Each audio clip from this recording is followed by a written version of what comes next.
Hello, my name is Carrie Brown and I'm with the Central Mississippi Regional Library System. Today I'm going to be reading to you chapters 8, 9, and 10 of A to Z Mysteries, The Unwilling Umpire.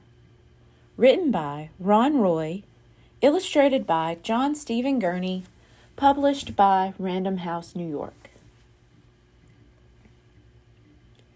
Chapter 8. I wonder who took it, Dink said. Ruth Rose climbed the steps and knocked on the door. Anyone in there? She called out. The trailer remained silent. Pal sniffed the ground near the chair, then began whimpering. He sat facing the trailer and wagged his tail. Pal smells someone, Josh said. Should we wait around? Dink asked. I can't think of anything else to do, Ruth Rose said, sitting on an aluminum step. The game is canceled, Mr. Pocket's baseballs are missing, and Pete's in jail. Suddenly the trailer door burst open. A boy appeared with a wild look in his eyes. He resembled Pete Unkenholz, only a lot younger. His blond hair was messed up and he was wearing a flannel shirt. What do you mean Pete's in jail? The kid demanded. Pal let out a low bark. Hush, Pal, Josh said. Ruth Rose was so startled she jumped off the steps. Who are you? She stammered. The boy shook his head. You first. Who are you guys? Dink took a step toward the boy. I'm Dink, and these are my friends, Josh and Ruth Rose, he said. The boy studied the group.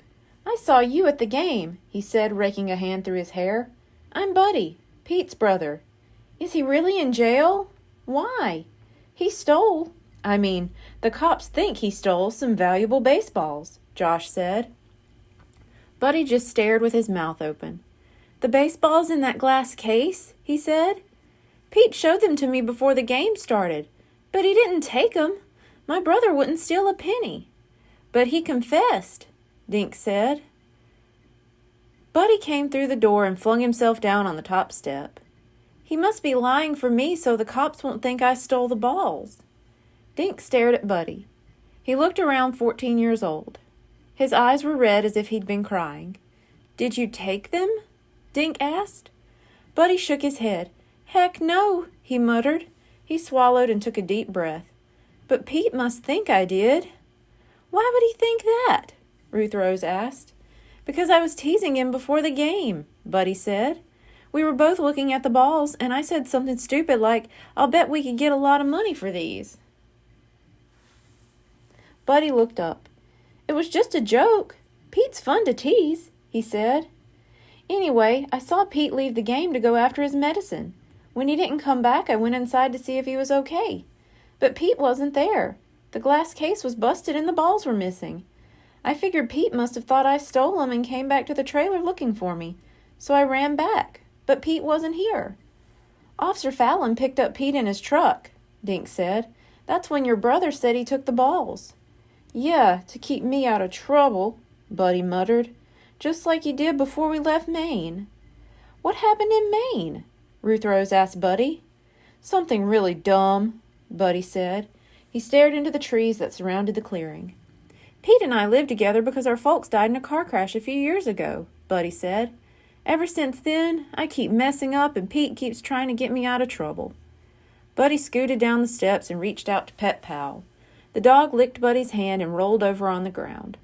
Last winter I was hanging out with my friend Fizzo, Buddy said. Pete doesn't like Fizzo. Says he's a bad influence on me. Anyway, it was cold and we saw this delivery van in the alley next to Sugar's Bakery.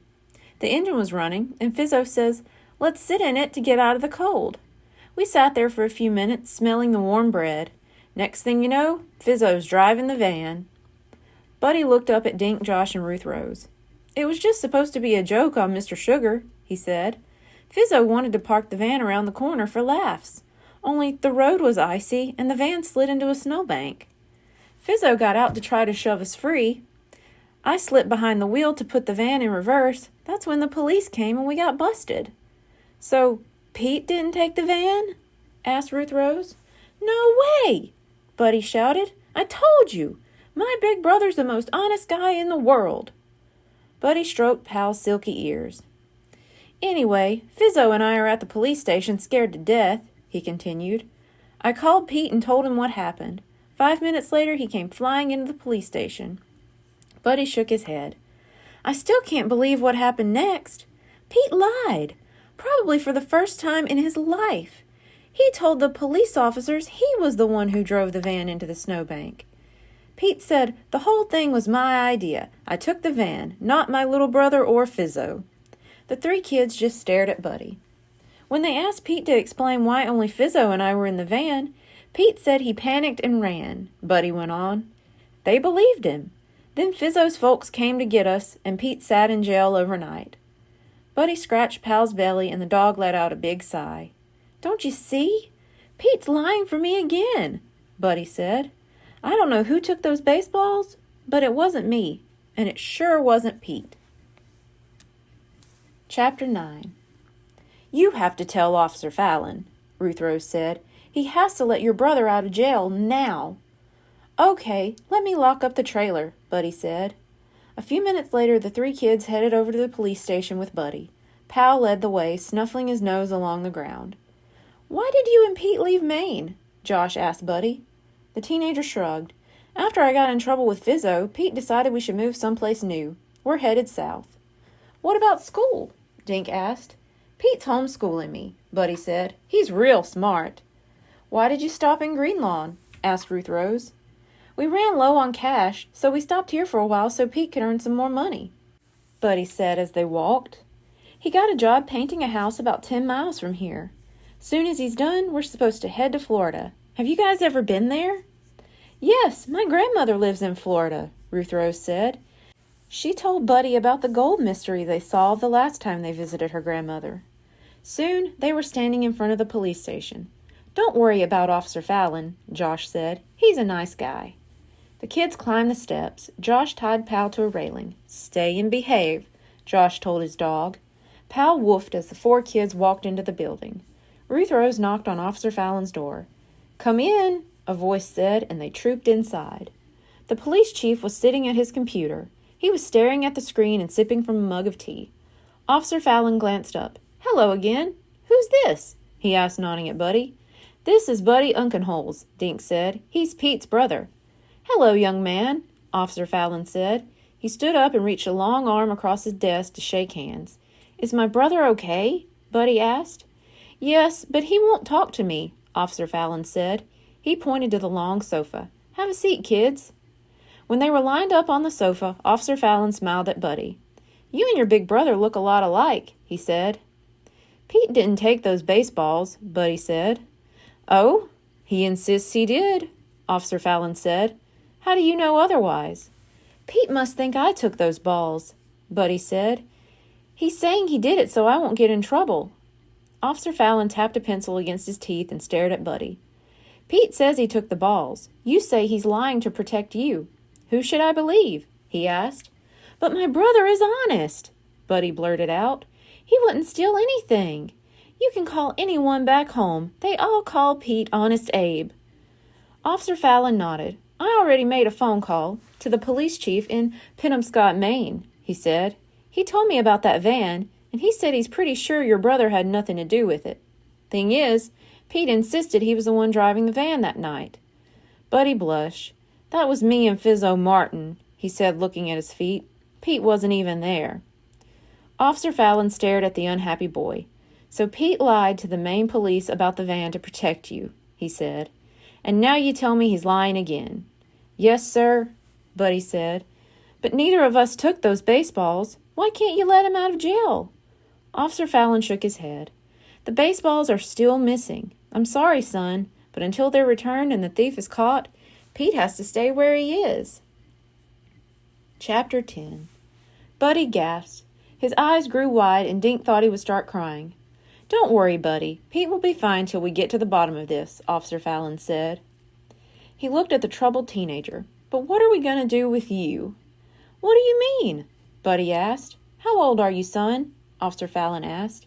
14, Buddy said. But I'll be 15 in 3 months. 14, Officer Fallon repeated. So I can't let you stay in that trailer alone. Buddy glanced up with a sly look in his eyes. So why don't you put me in jail with Pete?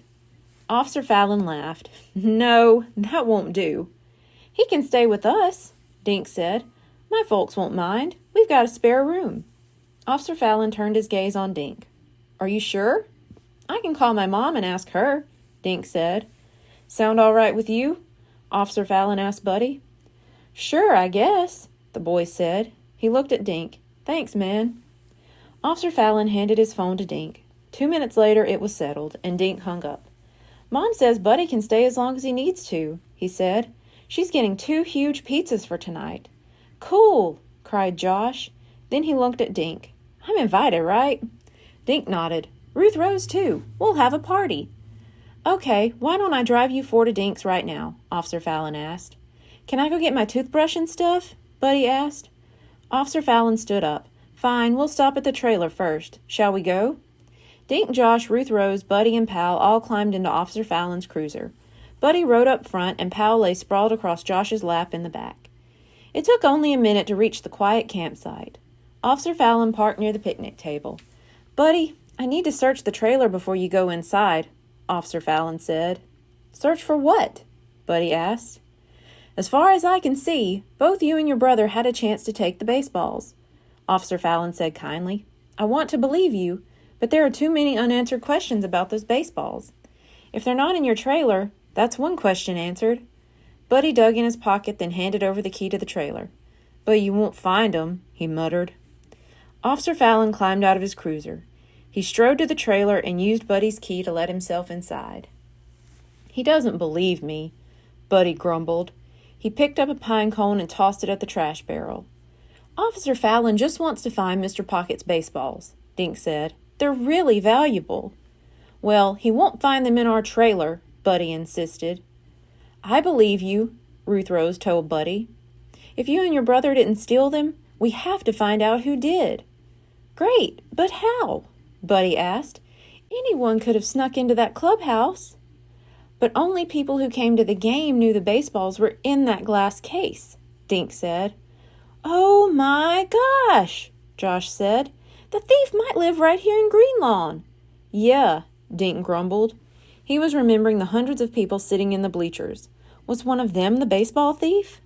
The first pitch was at 11 o'clock, Buddy said. What time did Pete go inside for his medicine? Dink asked. It was around 11:15, Buddy said. Then I went looking for him a few minutes later. That's when I saw the smashed case and took off for the trailer.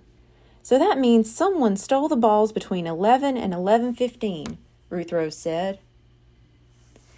Thank you. Be sure to tune in next week for chapters 11, 12, and 13. Goodbye.